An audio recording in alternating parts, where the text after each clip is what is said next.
Creatives on the Couch. I'm Gemma Cosgriff, joined by Zach Rose, and today we have some special guests, Donna and David Prince. Hi. Thank you for coming on the show. Cheers, thanks for having us. Now, we have a furry friend here, which might intrigue the audience as well as us.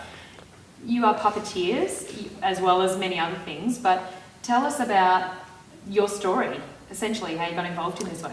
Do you want to go from Ivor in the beginning? Okay. Cool. So we do a lot of theatre, and we did a production in the east of Melbourne called Plain a Day, and someone brought a puppet along, and I ended up with that puppet in my hand, and we did a performance. Plain a Day was like 24 hours. You write a script, and then you perform it the next night within the 24 hours. It's so intense. It was like a fairy tale one. I used the puppet I was the two ugly stepsisters. And then after that production, we were like, that was awesome, like puppets and puppeteering and just being on stage with that. So the next weekend, we sort of went to Spotlight, spent like $150 to $200. Way too much. Fabrics and all sorts, bought some patterns online. And then the rest is sort of, we spent a couple more months creating puppets. And wow, this is the one I created myself, learning to sew along the way as well, like, which is so this is Ivor. Ivor. I'm feeling a bit of labyrinth here. I do love a labyrinth, Yeah. and I can see where you're coming from. That, like, with the head, the hat. Very Jim Henson. Yeah. Well, the patterns that we've found online were very sort of they're like a melon head is the style. So it's very very Kermit the Frog kind of style.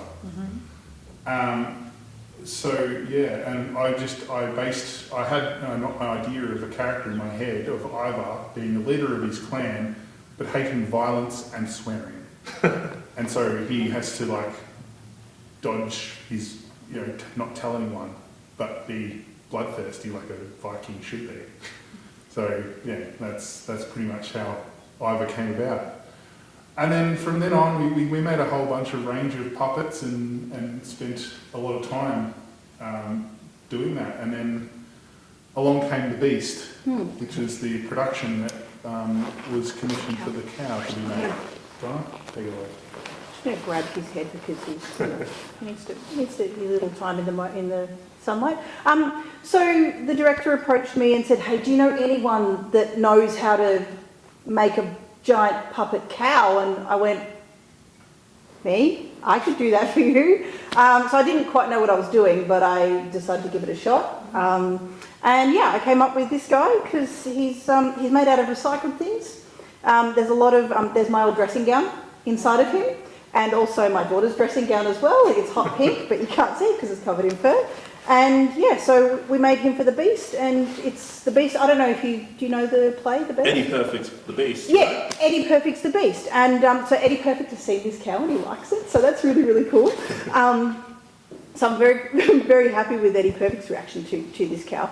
And we put it on in Sunshine in the west of Melbourne, and he got killed several times a week for a couple of weeks, and then he's now been living I'm a teacher, so he lives in my classroom at school. So I teach puppetry and I teach making things and I teach drama. So yeah, he's kind of like my number one draw card to my classroom. When we do parent tours, I always say, "Have you seen the award-winning cow?" And they have to come to my classroom.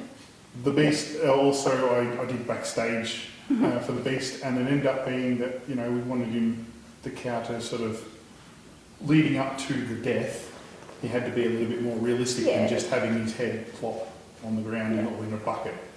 So they built this big wooden crate, cut a little hole, and I was on the ground, lying down behind the crate. You can actually put your hand in here, the puppet, and you can operate it. All it was, It's just little head movements. It was simplistic, but it's that minute little details of moving that make the cow look realistic. So when he looks at you, and he literally he put his head in the bucket and then lift his head up, and then look, we're back to eating until he gets killed. So Yeah, so the reason he's called the award-winning cow is because he did win an award where we won the award together. And I won it for making the cow, and Dave won it for operating the cow. So that's, it's... And tell us which award this is. Well, it didn't really exist before we made the cow and did the show. They wanted to give us an award because they'd never seen anything quite like it. It's very impressive. So, yeah, they just kind of... I'm actually not sure what it says on the award. For their truly realistic-looking and moving animated cow. You can Wow, see okay. Fabricated layers. Yeah. And very specific to a cow, so unless someone else makes a cow. Well, that's Yeah, exactly, yeah. Well, I feel for this cow going through this multiple times Definitely. per week. Yeah. So, I mean, you obviously had to clean it after every death, and talk us through how you actually went about making it. It's the first time that you've made it. How is it to scale? How did you go about it? It is. So I actually looked up the cattle yard records from 1966 to find out the actual measurements of a 15-month-old Angus bull calf. So that's what he's modelled off. So he's actually accurate to size. And then, I'm not the best at drawing. Sketching and drawing is not really my forte, and I kind of didn't know whether I could make things without sketching them up first, but I just looked up a bunch of reference photos and took the shapes from there, and I kind of made things and failed a lot until I got it right. So that cow has about 3 heads. Yep. So there's 2 failures before the I felt the like head. I had a girlfriend as a cow, not an actual person. No, you thought the cow was my girlfriend. No, No? I felt like it was moving with me. Oh, okay, I was yeah. living with this cow. The cow was in our living Quite some room for a very long time. Quite some Yeah, so time. it was a definite extra member of our household for a while. So It was a very bad breakup too when you took it down to the theatre. It was terrible. And handed it over. yeah, It was to get like- shot. Yeah. Yeah, absolutely. Yeah, it's not a nice end for the cow. But yeah, so inside there's I found a bunch of old wicker, so I could mould the hoops around the rib cage and that Ribs, sort of yeah. stuff. And then I needed more bulk, so I just grabbed a couple of old dressing gowns that were I tend to get up in the morning and start making stuff in my dressing gowns. So my dressing gowns don't last very long. They tend to get glue on them, and they're art smocks. They're not dressing gowns. They're just really warm art smocks. Oh, it's like a tribute to how you've made this creation. Yeah, so that's inside the cow now. And then I wanted to see if I could make it breathe. So I got a couple of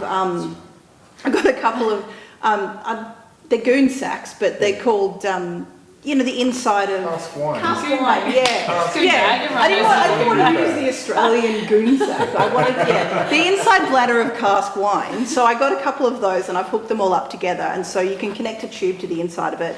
And when you breathe in, the cask wine sacks inflate and they make it breathe. Oh, that's amazing. It wasn't used for the show, but still, the cow can breathe. The other thing that was required was that when the gun went off, and it was meant to spray blood, squirt. The director wanted too thick of the blood. She wanted the consistency of the blood was way too thick. Yes. So, but originally we had an insecticide pump bottle where you pump up the pressure of it, and then when you press the button, it sprays. It was too thick. So, in the end, they ended up, all the cast had cups of coffee in the scene, and then when the gun went off, everyone was looking over at the cow. They've just gone splash and just sprayed themselves with blood. Oh. And and no one really knew none the wiser as to where it came from. It's a beautiful piece of misdirection. Very, very it's cool. really well done. Yeah. A lot of cleanup, but very. A lot of cleanup. And the cow's head is very mangled with blood in its fur at the moment. So it got a warm sponge bath every night because it's made out of, the fake blood's made out of glucose and, lots of sticky stuff. Yeah, a warm sponge bath for the cow. And where does the fur come from? What is that made out of? Oh, it's literally just fur from Spotlight. It's not, it's not fancy. I mean, it is fancy because it's the most expensive fur, It's but about $400 worth. it's roughly about $400 worth of fur. But everything else inside it's recycled, so I kind of feel a bit better about that. Oh, that's Counteracted it. Yeah. Now you're also a married couple as well as artistic collaborators. How did you two meet? How did it all begin? Theatre. So I was 15, David was 13, and we're in a show together. Down in Warrnambool, we're from the southwest of Victoria, and I mean we didn't actually we didn't notice each other We then, weren't did we? friendly. We were No. it was in the theatre group, but Yes. not together. as He was just the friends. foreman in the back of the scene, you know. I was playing Widow, not the Widow Youssef, Mrs. Brown. I was playing Mrs. Brown in Me and My Girl. So, yeah, and then about 10 It years was later, 10 we went years back to the later, theatre. I was studying in Ballarat, came back to do backstage for a production. Mm-hmm. At the same time, Donna did the same thing from where she was. Yep. And we sort of I went, hello. we met each other. Yeah. And it sort of went from there. And then we got slowly. married on that same stage where we Yeah. met twice. You So, did? yeah, Aw. so it was really lovely. We've got some Yeah. great photos. It in was this really after old they had theatre. a $2.5 million renovation of the whole thing. Was completely renovated. They did it just for our Yeah, wedding. it felt They like did. that. Because it was like one of the first Yeah. ones back Very after they special. come back. Yeah, That was it felt very like cool. that. So, yeah. So And Theatre. so you work together regularly for puppets. Is there other aspects of your work that you work together on? Oh, yes and no. So when we were planning the wedding, we were also directing a show Oh, yeah. together as well. Yes. So we directed There's More to Life Than Money and Sex, which is a great comedy. And we did that while we were planning a wedding as well. And then we're about to start directing Wind in the Willows together, which is really Beautiful. cool. So that'll be fun. Yeah, so I mean, once Erica came along, our daughter, it was a bit hard to sort of do things together in the theatre world, Yeah. but we sort of went 6 months at a time, on and off, and looked at and just sort of traded off with each other. And now I think Erica's around the age that we can probably start working together, especially with kids' show. Yeah, So that's right. That works. Yeah. I love that. Sounds like great teamwork. We're just going to take a short break and we'll be back with you soon.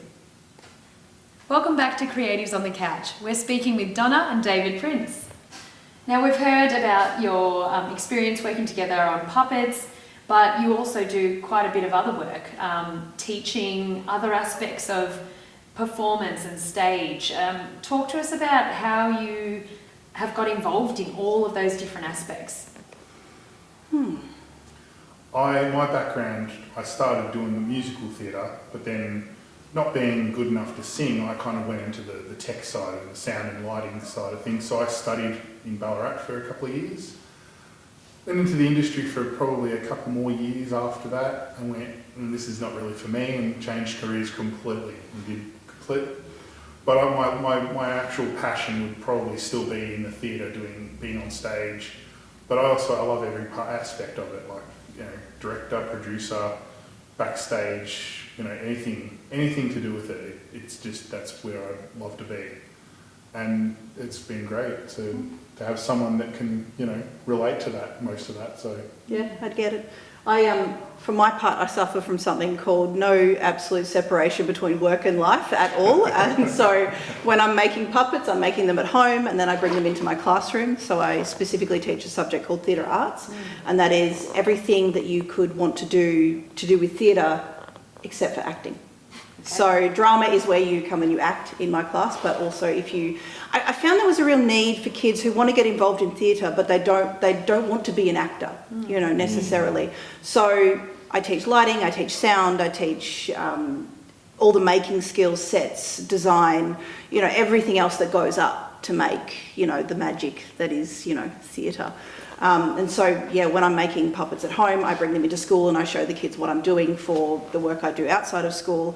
And then that also, you know, has the beautiful advantage of getting me a little bit extra time to work on all the stuff that I have to have ready for outside of school. So, yeah, there's no separation whatsoever, but it kind of works for me. Now, at your high school, you also run a whole bunch of extracurricular activities. I do. One of them being Explosives Club. Please tell us about that. So I'm really lucky to be working at an independent school.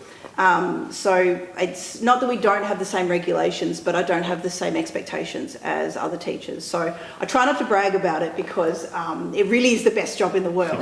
Not bragging. No, it's really hard not to brag about it, but it's pretty excellent. So I get to make up subjects that I feel passionate about, like theatre arts, where I can actually capture those groups of kids that aren't usually catered for.